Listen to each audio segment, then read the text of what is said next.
ఆఫీస్లో ఎవరిని అడిగితే నా ఫ్రెండ్ అని చెప్పు. అంతేగా మరి, లేకపోతే పల్లవి ఎక్స్ బాయ్ ఫ్రెండ్ అని చెప్తానేంటి? నువ్వేంటి ఇక్కడ? అది అడగాల్సిందే నేను. ఉమా, కవిత ఇక్కడే డెంటిస్ట్ కి సెటిల్ అయిపోయింది. ఓ ఇండియాలో ఏం బేగలేక ఇక్కడికి వచ్చి పళ్ళు బీగుతుంది అనమాట. సిటీలో అయితే ఫ్రెష్ ఆక్సిజన్ 40% దొరుకుతుంది, ఇక్కడైతే 80% ప్యూర్ ఆక్సిజన్ దొరుకుతుంది. అలా అయితే అందరం ఇలా ఐసీయూలో జాయిన్ అక్కడైతే 100% ఆక్సిజన్ దొరుకుతుంది. ఫస్ట్ టైం ఏంటి ఒక కొండ ఇంకో కొండ ఎక్కడం చూడటం. ఎంత పెద్ద మాలమ్మా, తిరగాలంటే ఒక్కరోజు సరిపోదు. ఏమైనా కొనాలన్నా ఒక జీతం సరిపోదు.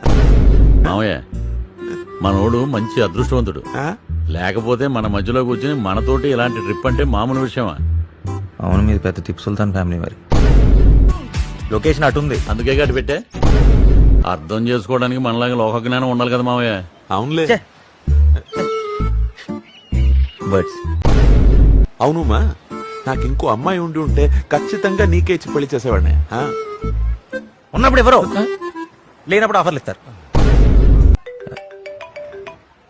హలో హలో, ఎవరు? నువ్వెవరు? ఎవడ్రా నువ్వు? నువ్వెవరా? షడప్. పక్కన ఎవరున్నారు? కత్తిలాంటి మోడల్స్ ఉన్నారు. ఏరా, మందేమైనా ఎక్కువైందా? కాదు, మంట ఎక్కువైంది. నువ్వేమైనా ఫైర్ ఇంజిన్ పంపిస్తావా?